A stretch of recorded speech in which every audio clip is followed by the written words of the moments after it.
Greetings, YouTubers and baseball DFS aficionados. I am your buddy Choppadong, and I'm here with a quick tip today. Yesterday we focused on pitching. Today let's focus on bats. Have you ever built a lineup where you take a quality pitcher up top and then you build a quality stack around it and you end up kind of at the end scrambling for that last little pick?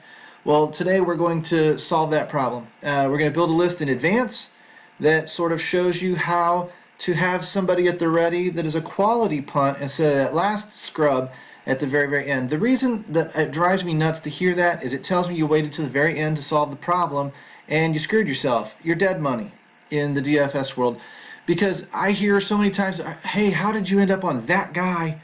And the answer that somebody will give me is, well, I needed somebody for under $2,400 and he fit. That stinks. That tells me you waited until the very, very end. He was your ninth guy in, and you scrambled for, and you basically took a zero. You shouldn't be doing that, especially in baseball. I mean, yeah, you're going to take zeros on accident, but you shouldn't be taking them on purpose.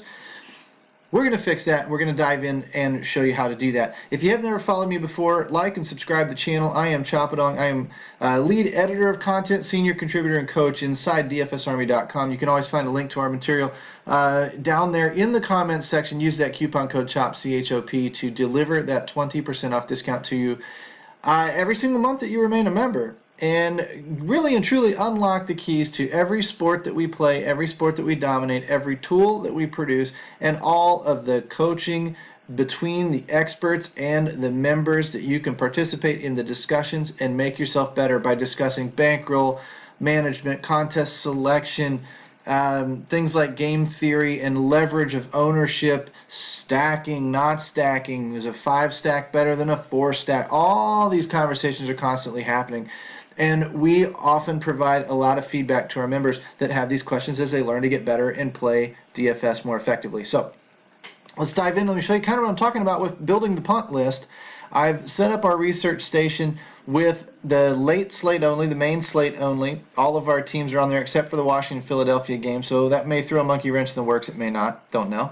You can see that on the total batting matchup page, I have all of the batters already listed. I did not restrict anything by plate appearances like I sometimes will. Today I'm running it wide open. I could look by DFSA grade if I wanted to, but what I'm after really is this matchup ISO. You see me do a lot with ISO where I will predict these 200 on 200 guys that have both a 200 ISO for the hitter and a 200 ISO given up by the pitcher. That tells me the pitcher gives up a lot of home runs, and it tells me that the player typically hits for a lot of power. That is a good matchup.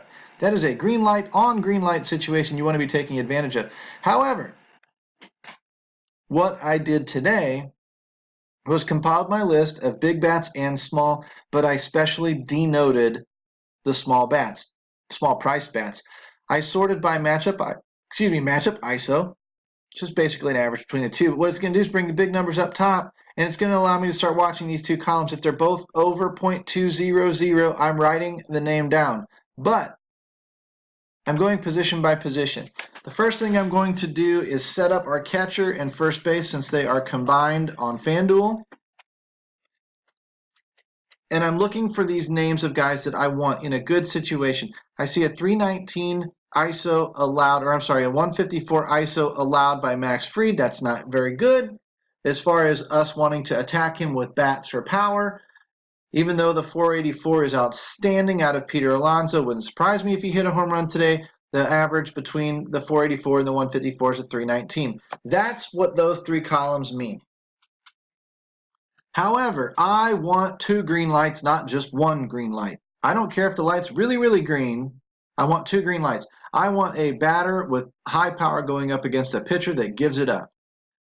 So I come all the way down here to the first one I see, and that's Ronald Guzman. 211.4, 311 against the pitcher, right? Pretty good start. 211, 200 and 282. I wrote down Fedorowicz. I don't know if he's going to start. I don't know if he's in the majors. I don't care. If he shows up in the starting lineup when I go building lineups tonight, I'm going to look for him, and if he's in there, I'll use him. If he's not, I won't, because I guarantee you he will be cheap. But as I scroll down this list, I see close. I might include a 190, so that's Tyler Austin. I look down here, 224 and a 243. That is, what is that, Josh Bell? That's Josh Bell. 219, 205, Tyler Flowers.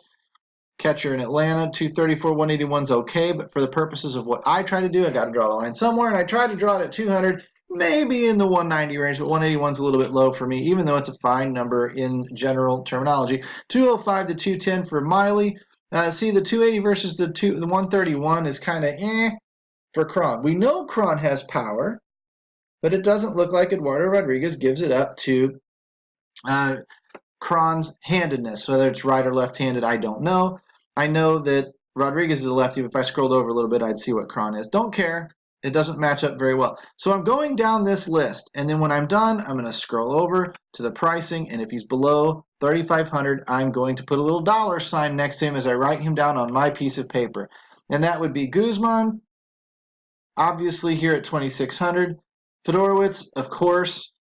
Tyler Austin at 2,500. Skip over Josh Bell, although you're going to want him on your list because he's in a very, very good spot tonight. Tyler Flowers, 2,600. Luke Miley, 2,100. Then who was last on this list? Was it Cron or was it? Nope, that was the last one on this list. So those are my 200 on 200 guys that are under 3,500 bucks. Really and truly under about 3,000, 3,100. It's kind of what I'm looking for value plays. I'm going to assemble this list of cheaper players at each position. I'm going to come over here to second base, and I'm going to look again. Who are my 200 on 200 guys? Where are we? Right here. These columns here.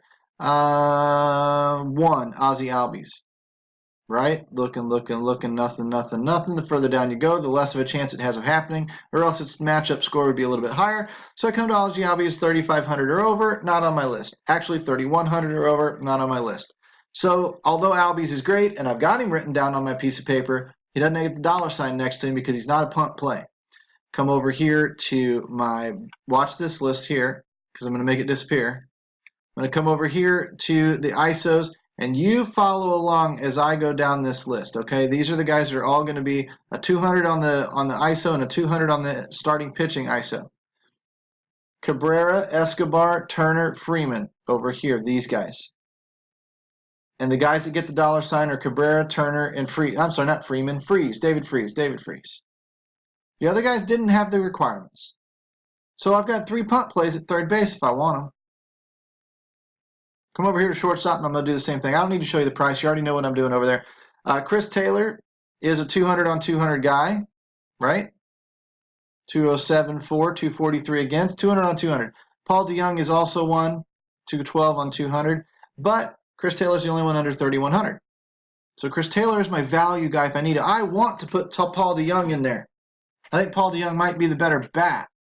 But if I can't afford it and I need to save some money somewhere and I need a one-off out of the Los Angeles Dodgers, I'm going to go to Chris Taylor because he's got power on power set up for tonight and he's cheap. I might get a cheap home run out of him. If I do, it sure beats you taking your little $2,100 leadoff guy who only chinks little singles into the outfield. I might get one over the fence and leapfrog you in the leaderboards. And this is how I'm doing it to you.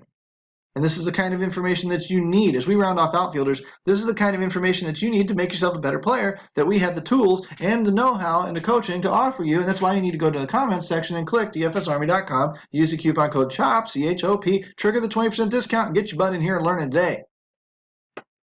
Outfielders, Riley, Chu, Acuna. Follow along over here if you want to in these columns and double check me. Gregory Polanco, Freddie Peralta, not Freddie Peralta, David Peralta. Freddie Peralta's a pitcher. Teoscar Hernandez. If Corey Dickerson plays, well, if Teoscar plays, Orange is questionable. Brian Reynolds, Randall Grichuk, and Gurriel Jr. So if we scroll down a little bit more, you can see outfield's always a little bit deeper. You got 3 outfielders versus 1 shortstop, et cetera, et cetera, et cetera. Now, that said, who are the guys that get the dollar signs? Gregory Polanco, Teoscar Hernandez, Corey Dickerson, Brian Reynolds, Randall Grichuk, and Lourdes Gurriel Jr. Those are the guys. So I have 1, 2, 3, 4, 5, 6 outfielders, 1 shortstop, 3 third basemen, no second baseman, and 5 catchers or first basemen. So if I can't find value tonight, I got issues. That's good value that's showing that it's facing a weak potential pitcher, and it is in the bat itself has some power to hit the ball over the fence. I'll come back later with more tips down the road, but to be honest with you, you're going to get all of these tips when you ask me questions inside DFSArmy.com. So jump in here, become a client and ask me to help coach you into becoming a better player today. Take care, guys. That's just one way to skin a cat. We've got a million others up our sleeves, but you got to come inside to find out. We will see you guys tomorrow.